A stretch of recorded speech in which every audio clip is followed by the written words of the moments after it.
It's a political showdown in the classroom. A high school social studies teacher gets into a shouting match with a student that raised a question that was critical of President Obama. That's the second time you try to have a little debate about Obama. It's just, and it's going to stop. It's just, no, because that's disrespect. That's disrespect. You're disrespecting Romney. You don't even know that.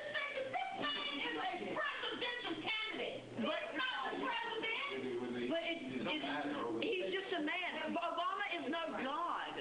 He's still a man. Let me tell you something. You will not disrespect the President of the United States in this classroom. Yikes. The teacher even suggested that criticizing the president could get the student arrested. Kyle Olson is the founder of Education Action Group, and he joins us now to weigh in. Kyle, I don't remember in any of my classes being spoken to that way by a teacher. Is this the norm?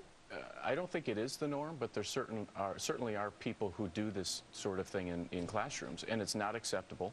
What's interesting about this is that it also shows not just her opinion and how she doesn't understand American law, but that she cannot manage a classroom. And so I think this particular individual and many teachers across America should really be scrutinized to see how they're managing their classrooms and if this is acceptable. This is a social studies class Right. where she was supposedly opening up debate, talking about the presidential candidates. And I think the question was whether or not Mitt Romney had bullied somebody in high school. Right. And this particular student who we had on the show earlier said, well, didn't President Obama admit in his own book that he also bullied somebody? And that's what she didn't want to hear. Is that fair discourse then? Well, it seemed like she was doing the shouting, and the student was attempting to engage her in some sort of a conversation or a debate. But it was the teacher that was doing the shouting.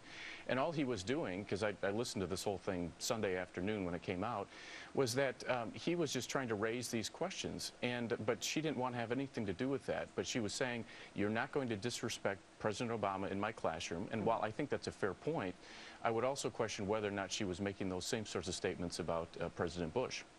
Well, she, later on in the tape, threatened to have him arrested for saying those things about President Obama. And we spoke to Hunter earlier on our show, and here's what he said about that.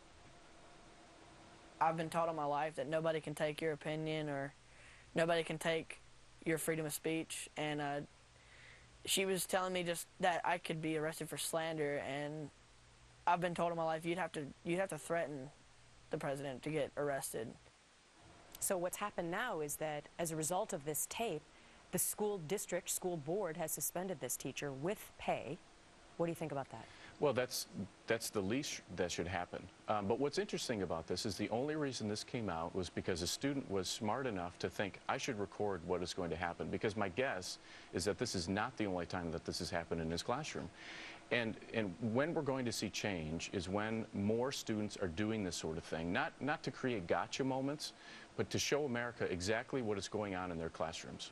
So are you advocating that kids should be taping in their classrooms? Well, I think students need to know the law, first of all, because there are very clear state laws regarding this. But yes, I think students should be recording this sort of thing and put it out, because it's interesting. There was a case in New Jersey where a parent actually mic'd his child's backpack. Yep. And huge ramifications for that. The autistic so this child. sort of thing needs to happen more. I've got to get in the school statement. The Rowan-Salisbury school system expects all students and employees to be respectful in the school environment and for all teachers to maintain their professionalism in the classroom. This incident should serve as an education for all teachers to stop and reflect on their interaction with students. We'll continue to follow this case and continue to speak to you on a weekly basis. Kyle Olson, thanks so much. Thank you. Next on The Rundown,